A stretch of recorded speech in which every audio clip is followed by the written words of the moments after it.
The project I'm going to present today is related to green product innovation and market segmentation. And this research is also supported by our Business Sustainability Institution.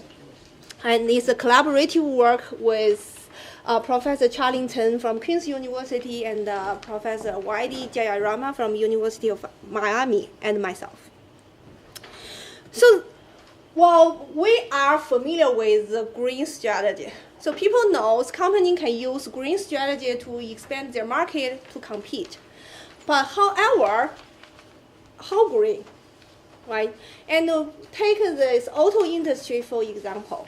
There's my Honda Civic, 2007 Honda Civic, and with great mileage. It's 40 miles per gallon. Okay, very efficient. They consider it's green. And of course, some of my friends have better cars. They have Prius. Okay, it's more expensive, and but even greener.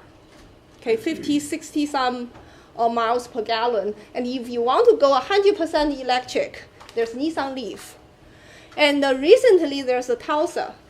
Okay, which the price range is like 70, 80,000. And if we look at the sale, Honda Civic has quite a stable sales throughout these years.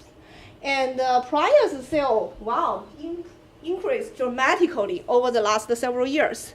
And Leaf, at the beginning when they launched the Leaf, it seems nice thing, but right now it's not very promising. And people also have all kinds of suspicions about the sale of Tulsa, the future of Tulsa. Okay. In fact, this is the news to my family. After this long winter and all these snowstorms, we're thinking about replace our Civic with an SUV.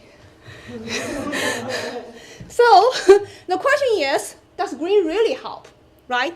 If green help, how green helps? Okay? And if manufacturers they want to compete, how they compete with green or without green? And if there's a green product but with a certain cost, and for Tulsa's case, the cost is very high. Okay? Well, will there be a market? Okay?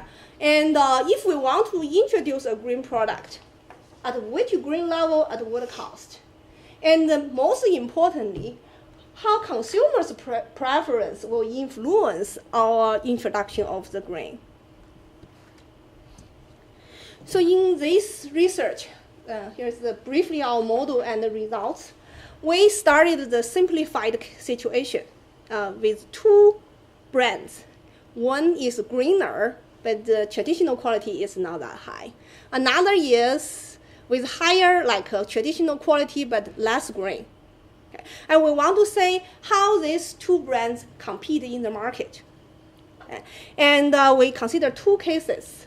In one case, these two brands belong to one supplier. In the second case, these two brands belong to different suppliers. Okay.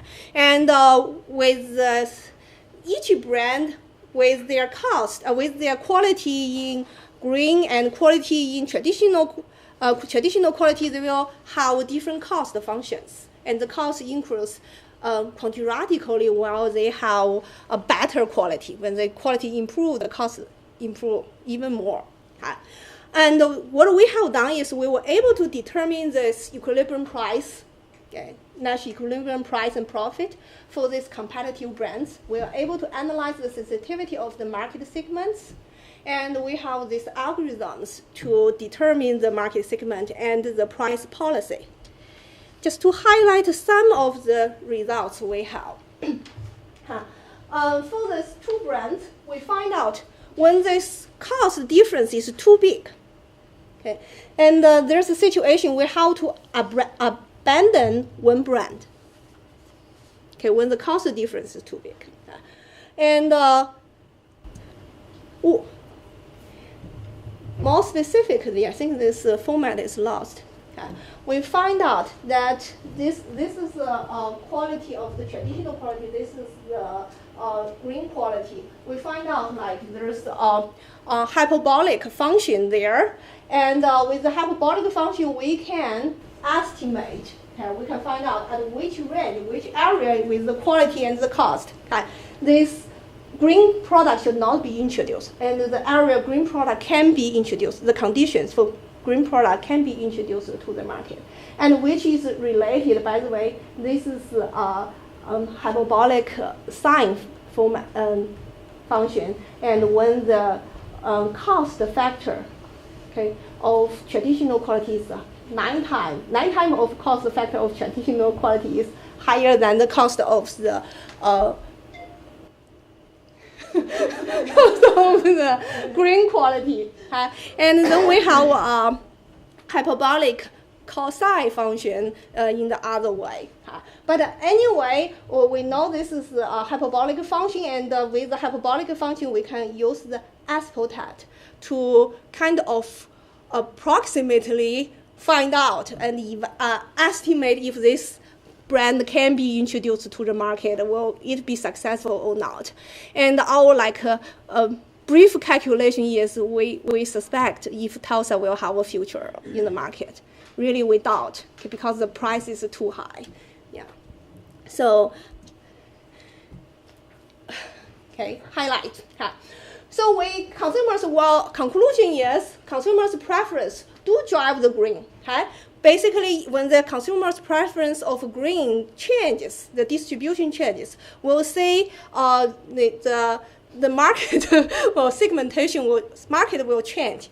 And also, we see if there are a lot of consumers, okay, in the future. Suppose many consumers will really, really prefer green. Not like me, I'm just a fake green preferred. And really prefer green, then Tulsa does have a future, okay?